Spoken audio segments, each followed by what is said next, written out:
Je viens de recevoir les TCXO 300 MHz. Je crois que la journée va être excellente. Et ben voilà, on y est. Séquence émotion, vive émotion. J'ai donc reçu le TCXO 300 mégas, je l'ai installé. J'ai soudé les 4 broches, j'ai coupé les broches. J'ai nettoyé même pas, sommairement, j'ai gratté même pas, j'étais tellement pressé de faire les essais. J'ai remis le module en place et j'ai raccordé. J'ai paramétré comment ça s'appelle, le VFO, j'ai simplement changé la valeur de l'oscillateur local. Donc c'était préparamétré à 400 mégas, j'ai mis 300 mégas. J'allume, je prends mon baophène, j'appuie sur la pédale et paf, surprise, ça fonctionne. Donc là je suis sous le coup de l'émotion parce que c'est important pour moi parce que c'est la première fois de ma vie que je construis, que je crée quelque chose en UHF. Je m'étais arrêté en VHF mais il y a des années de ça. Ah, ça c'est Anti-Bauer qui m'a coupé la parole. Donc la dernière fois, je vérifie quand même. 1, 2, 3. Oui, en plus il me le dit pas. Donc la dernière fois que j'avais fait quelque chose en VHS, c'était au début des années 90. Et en UHF, jamais je relâche un peu le mic. Voilà, c'est parce qu'Anti-Bauer me coupe la parole. Et donc là, UHF, bon, c'est la première fois de ma vie que je fais quelque chose en UHF. Et là, ce qui est hallucinant, c'est que je m'attendais à ce qu'il y ait des problèmes, même pas j'allume, j'appuie sur le Mac et bon, ça passe, c'est hallucinant. Et ça marche super bien en plus. Ça fait. C'est vraiment une si grosse émotion, même avec. Je peux faire le bruit avec Nicolas Hulot, là, une séquence, émotion. Hop. Quand il était sous l'eau, sauf que là je suis pas sous l'eau, là je suis sur mon petit nuage. C'est carrément génial. Donc là, c'est en réception. Je vais faire un petit essai, voir si j'entends le relais de ces stats. Je vais le déclencher, voir si si je reçois. Normalement, ouais, mais l'antenne, bon, c'est une antenne de Topcrest VHF. Donc UHF, ouais, pourquoi pas, ça devrait le faire, je pense. Et après, je vais essayer de faire un essai en émission, voir ce que ça donne. Donc sans je relâche, je vais faire un essai en émission sans l'ampli, je dis pas, mais comme pour la VHS, simplement en directement l'antenne en sortie du préampli, quoi. Et puis bon, ça se sent à quelques milliwatts, mais ça me donnera une idée de voir si ça fonctionne correctement, parce que la suite va dire, mais là c'est carrément génial. Waouh, là je suis sous mon petit nuage. Dès qu'il y en a qui achètent de la drogue, mais acheter plutôt un fer à souder et fabriquer des trucs, la sensation est durable et elle est beaucoup plus saine que se droguer. Ça c'est génial, ça, de construire des trucs, de créer des choses et de les voir fonctionner, ça n'a pas de prix ça. C'est carrément génial. Voilà, je suis sûr qu'on sur l'émotion. Je relâche un petit peu et puis je vais passer à direct, je vais enchaîner sur c'est un essai en émission, donc il faut que je déplace un fil, 2-3 fils même, et puis oui, il faut que je déplace même tout l'ensemble des fils pratiquement. Ou je vais refaire d'autres, je vais faire ça et puis on se retrouve pour faire le point après.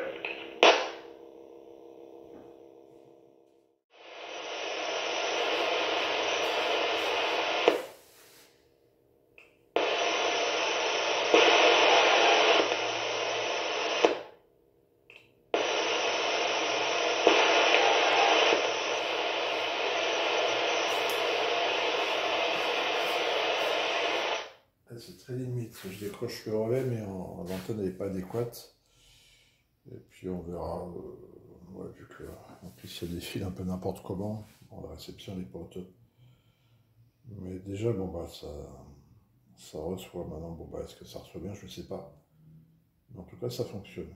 Donc maintenant, je vais passer en essai en émission. Je vais essayer de voir s'il y a pas mal de. Ah oui, mais je te laisse ici.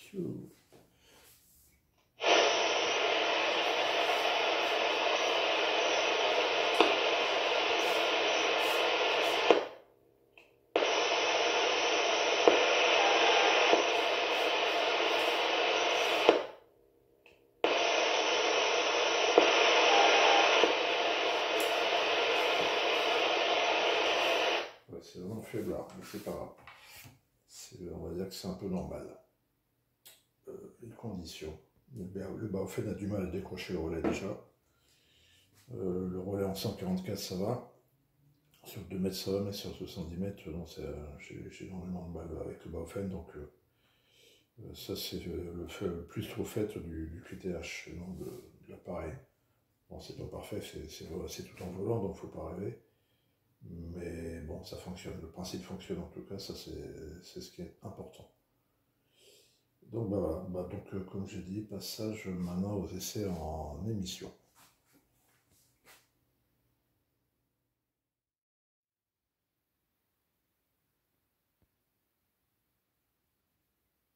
Bon ben voilà, c'est parti pour un deuxième shoot de sérotonine. Donc là, bah voilà, ça fonctionne nickel en émission. Là, je suis sur mon petit nuage, là aussi. Et j'avais une modulation saturée, je me suis aperçu que je suis un peu décalé en fréquence.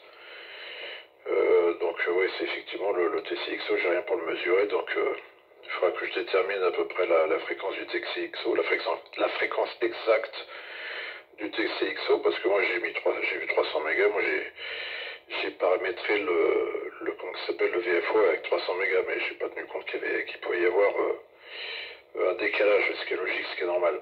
Mais du coup, trop pressé, donc forcément. Donc les essais que j'ai fait en réception, bah oui, j'étais décalé, donc en fin de compte, mais ça passait quand même avec le petit Baofeng. Par contre, le fait que je pouvais pas entendre le relais correctement, donc à mon avis, en recalant correctement, en décalant légèrement, en corrigeant, ça devrait mieux passer, quoi. Voilà. Donc là, faut que j'évite faut que je perde cette habitude de coller le micro sur la bouche, parce qu'en plus il y a un compresseur, donc il n'y a même pas besoin de faire ce genre de truc. Là, je suis à peu près à 10 cm, là, je suis à 20 cm, 10 cm, là, je colle quoi, carrément. Donc voilà, 10 cm, parce que je mets la main où il faut pas. Donc voilà, et bah, ça fonctionne nickel, en qualité audio, bah, irréprochable. Donc là, il n'y a pas le PA, bien sûr, je sors directement en sortie d'un PGA 103+, qui est raccordé, enfin directement, je passe par un fil quand même, par un filtre UHF. Et après, bah, je vais à l'antenne extérieure top 13 qui est fait pour le 2 mètres et pas pour le 70 cm. Mais bon, ça fonctionne quand même. Il y a un ROS qui est correct, mais de toute façon, il n'y a pas de puissance. Donc, à la limite, on s'en fout. Le principal, c'est qu'il y a un peu d'énergie qui est envoyée pour pouvoir entendre. Donc, on ne doit pas m'entendre bien loin. Mais déjà suffisamment pour me permettre de valider les modules. Donc, c'est du sans faute pour le moment. C'est du sans faute et c'est vraiment le top. J'ai même utilisé des relais, je pensais même pas que ça allait passer, mais ça passe en fait. Ces petits relais, ceux-là sont pas blindés, ils existent en deux versions, version blindée et non blindée. Version blindée, je crois que ça montait jusqu'à 1 giga, et non blindé, je sais plus. Je crois que c'était pas indiqué, il y avait une courbe qui monte à 100 mégas de souvenirs. Le problème, c'est que c'est le prix, c'est 4 à 5 fois le prix en blindé par rapport aux non blindés. Donc comme il y en a plusieurs, bah, j'ai opté pour des non blindés. Et puis les blindés moi-même avec du ruban de cuivre, c'est peut-être pas le top. Mais pour ce qu'on a à faire, ça va très bien. Donc et bah voilà, bah, les modules que j'ai construits, et bah, ils fonctionnent. En plus, j'ai même pas nettoyé les soudures entre les soudures les liaisons entre les modules, quoi. Ils sont assemblés ensemble, ils sont boulonnés, puis après bah, je fais des ponts de soudure avec de l'étain. J'ai rien nettoyé, donc il doit y avoir un peu de perte avec la résine. Mais trop pressé de faire les essais et bon, bah, même dans des mauvaises conditions, ça fonctionne. Donc forcément, dans de bonnes, ça fonctionnera beaucoup mieux. Bah, c'est génial, quoi. Il n'y a plus que la suite. Donc il va me manquer les deux modules Mitsubishi. Donc pour le 2 mètres et le 70 cm pour faire les essais avec de la puissance. Donc là, il y aura...